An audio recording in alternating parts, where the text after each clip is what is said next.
Assalamualaikum warahmatullahi wabarakatuh.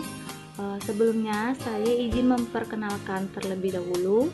Nama saya Siti Romawati, NIM 1712100175, jurusan Pendidikan Agama Islam, Fakultas Tarbiyah dan Keguruan.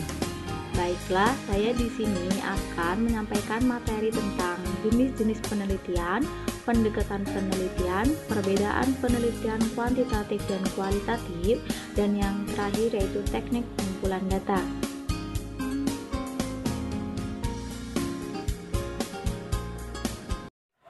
Baiklah, materi yang pertama yaitu tentang jenis-jenis penelitian. Jenis penelitian yang pertama yaitu jenis penelitian kualitatif. Jenis penelitian kualitatif adalah penelitian yang bermaksud untuk memahami fenomena tentang apa yang dialami oleh subjek penelitian, misalnya perilaku, persepsi, motivasi, tindakan secara holistik, dan dengan cara deskripsi dalam bentuk kata-kata dan bahasa. Dan ada beberapa alasan mengapa penelitian kualitatif dilakukan. Yang pertama yaitu ketika peneliti menemukan kesulitan untuk menentukan pernyataan masalah atau tujuan penelitian yang spesifik.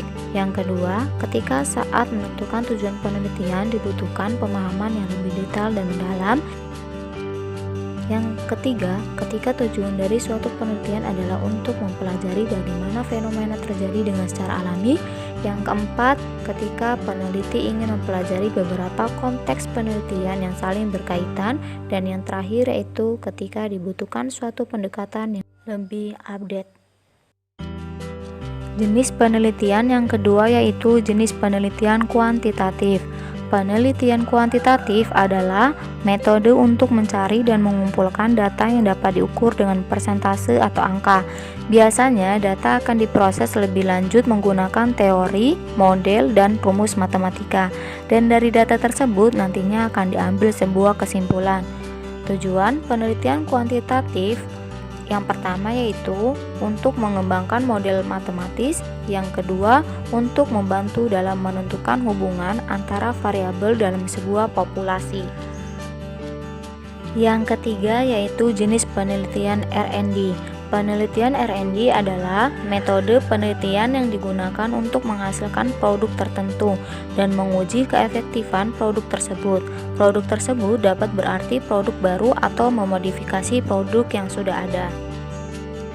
Yang keempat yaitu jenis penelitian PAR. Penelitian PAR merupakan penelitian yang melibatkan secara aktif semua pihak-pihak yang relevan dalam mengkaji tindakan yang sedang berlangsung atau di mana pengalaman mereka sendiri sebagai persoalan dalam rangka melakukan perubahan dan perbaikan ke arah yang lebih baik.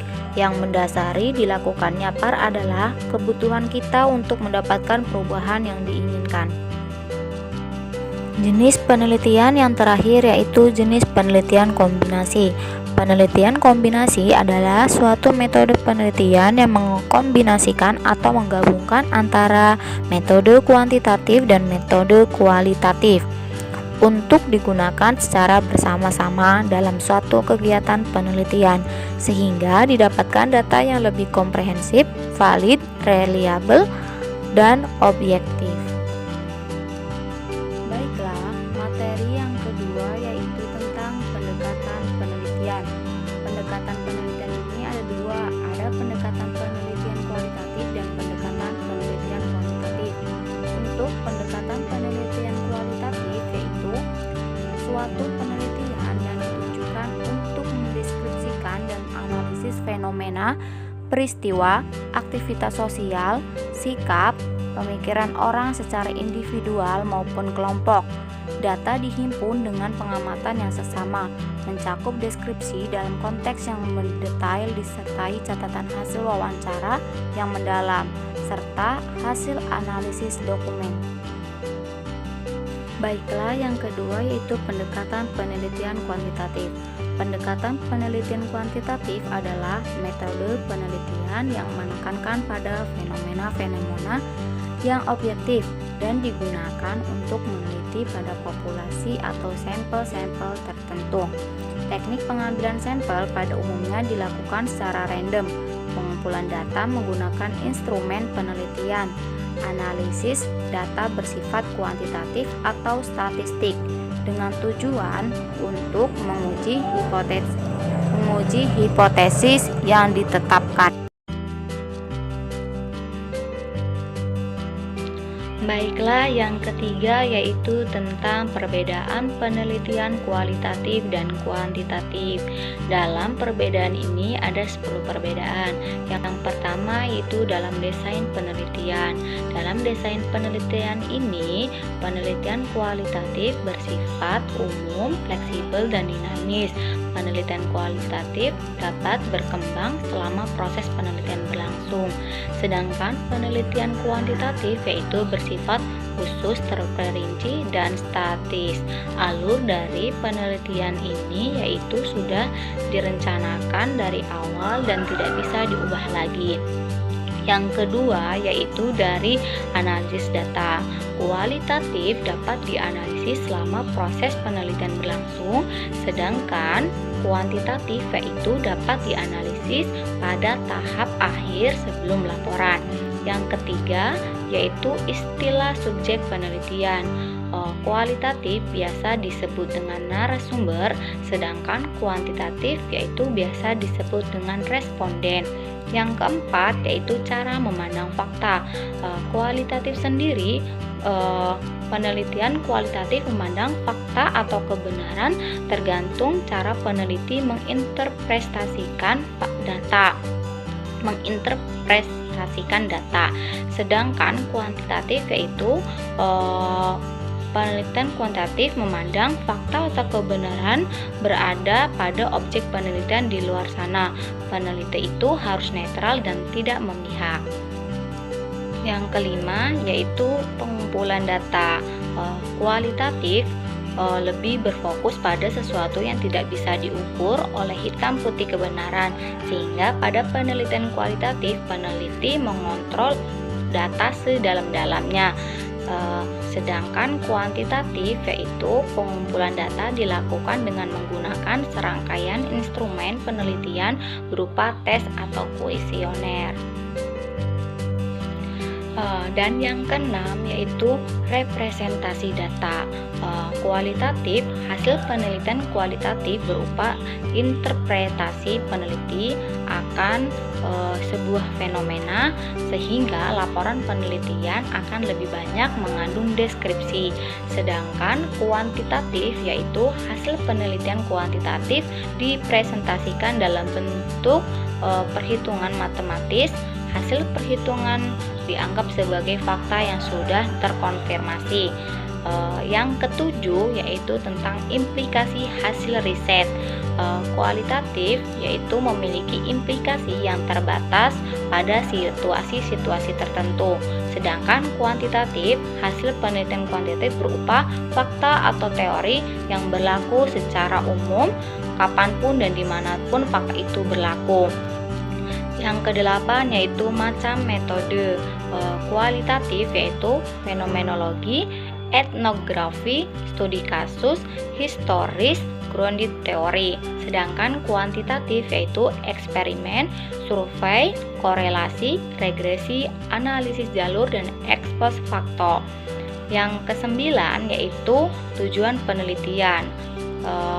Kualitatif itu memperoleh pemahaman mendalam, mengembangkan teori, mendeskripsikan realitas dan kompleksitas sosial.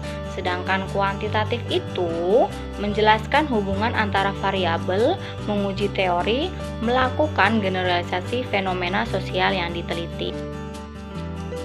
Yang ke-10 ataupun yang terakhir yaitu tentang jenis data. Kualitatif yaitu deskriptif dan eksploratif, sedangkan kuantitatif yaitu numerik dan statistik. Yang terakhir yaitu teknik pengumpulan data. Teknik pengumpulan data adalah teknik atau metode yang dapat digunakan peneliti untuk mengumpulkan data tentang masalah penelitian yang sedang mereka lakukan. Prosedur ini sangat penting agar data yang diperoleh dalam suatu penelitian adalah data yang valid, sehingga kesimpulan yang valid juga bisa diambil. Yang Yang pertama ada teknik observasi. Teknik ini adalah teknik yang dilakukan dengan secara langsung mengamati situasi atau kondisi topik penelitian. Karena data hasil pengamatan ini sendiri tidak hanya tergantung pada pengaturan topik penelitian, ada juga berbagai faktor yang harus diperhatikan. Teknik yang kedua yaitu ada wawancara. Teknik ini dilakukan dengan mengajukan sejumlah pertanyaan langsung ke topik penelitian itu sendiri. Teknik yang ketiga yaitu studi pustaka. Untuk tujuan ini, teknik dilakukan untuk dapat melakukan analisis pada subjek masalah yang peneliti ingin selidiki.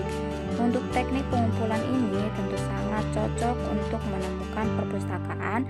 Data dalam studi pustaka penelitian berasal dari arsip, buku, atau dokumen. Teknik pengumpulan data yang terakhir yaitu kuesioner. Teknik kuesioner ini adalah teknik pengumpulan data di mana topik penelitian tentang subjek yang akan diperiksa diajukan pertanyaan tertulis. Untuk alasan ini akan sangat tepat untuk menggunakan teknik jika peneliti tahu persis variabel yang akan diukur dan keinginan yang diharapkan oleh responden atau subjek tes. Berdasarkan cara menyusun pertanyaan dalam teknik kuesioner ini dibagi menjadi dua. Yang pertama itu kuesioner terbuka.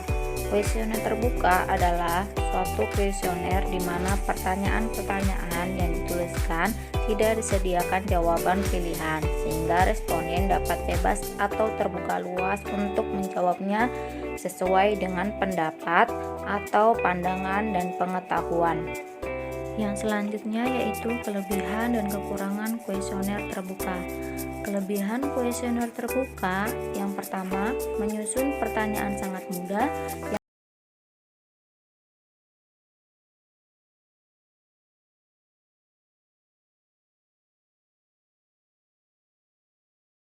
Dari kuesioner terbuka yang pertama, untuk peneliti sangat sulit mengolah dan mengelompokkan jawaban karena sangat bervariasi. Yang kedua, pengolahan jawaban memakan waktu yang lama. 3. Untuk peneliti mungkin menimbulkan rasa bosan karena tulisannya sulit dibaca, kalimat tidak jelas dari jawaban yang diberikan oleh responden. Dan yang keempat yaitu rasa malas akan timbul pada responden yang tidak mempunyai banyak waktu luang untuk menjawab. Yang selanjutnya yaitu kelebihan dan kekurangan kuesioner tertutup. Kelebihan kuesioner tertutup yang pertama, untuk peneliti mudah mengolah jawaban yang masuk.